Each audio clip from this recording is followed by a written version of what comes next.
Bonjour et bienvenue à toi dans cette nouvelle vidéo consacrée à la procédure pénale. Aujourd'hui, nous allons nous concentrer ensemble sur la preuve en procédure pénale. Pour ce faire, nous verrons dans un premier temps l'aveu, puis le témoignage, l'écrit, l'expertise, les présomptions et indices, et enfin les fichiers de police. Cette playlist est réalisée en collaboration avec la Prépa Dalloz, la prépa qui prépare au CRFPA et que j'ai moi-même choisi pour réussir l'examen en 2023. Avec le code Constance10, tu bénéficies de moins 10% sur les formules annuelles et estivales de la Prépa Dalloz. Tu es prêt? Alors c'est parti! Tout d'abord, parlons ensemble de l'aveu. Que faut-il savoir? Tu peux noter que l'aveu, c'est lorsqu'une personne va reconnaître tout ou partie des faits qui lui sont reprochés. Cet aveu, il peut intervenir à différents moments. Il peut arriver pendant l'enquête, pendant l'instruction ou encore pendant le jugement. Attention toutefois, l'aveu ne suffit pas toujours à établir la culpabilité. Aucune condamnation ne peut être fondée uniquement sur des déclarations faites sans avocat. Tu peux à ce titre retenir l'article préliminaire du Code de procédure pénale. À titre d'exemple, une personne reconnaît les faits en garde à vue, mais elle n'a pas pu voir un avocat. Le juge ne peut pas le condamner uniquement sur cette déclaration. À présent, étudions le témoignage. Tu peux noter que le témoignage, c'est la déclaration d'une personne qui est extérieure à l'infraction. Le témoin, il peut être entendu pendant l'enquête, pendant l'instruction ou encore à l'audience.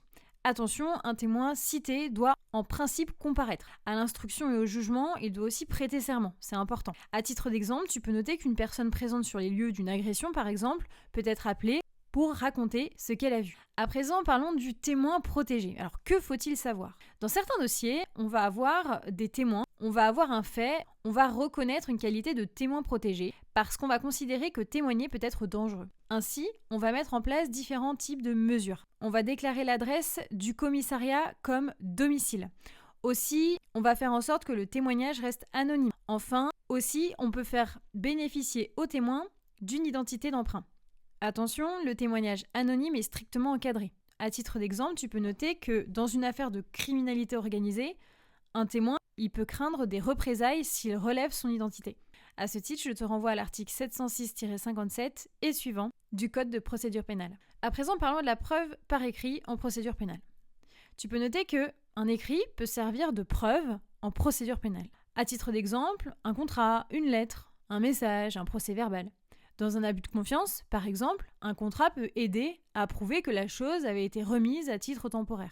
Attention, les procès-verbaux n'ont pas tous la même force. Ainsi, certains vont faire foi jusqu'à preuve du contraire. Cela signifie qu'ils sont considérés comme exacts, sauf si une preuve contraire est apportée. À présent, l'expertise. L'expertise, elle va permettre au juge d'être éclairé par un spécialiste en fait. Il peut s'agir de différents experts, comme par exemple un expert en psychologie, en toxicologie, en balistique, en génétique. Bref, une expertise ADN, par exemple, peut permettre de comparer une trace biologique avec le profil d'un suspect. Attention, note quand même que le juge n'est jamais obligé de suivre l'avis de l'expert. Pourquoi?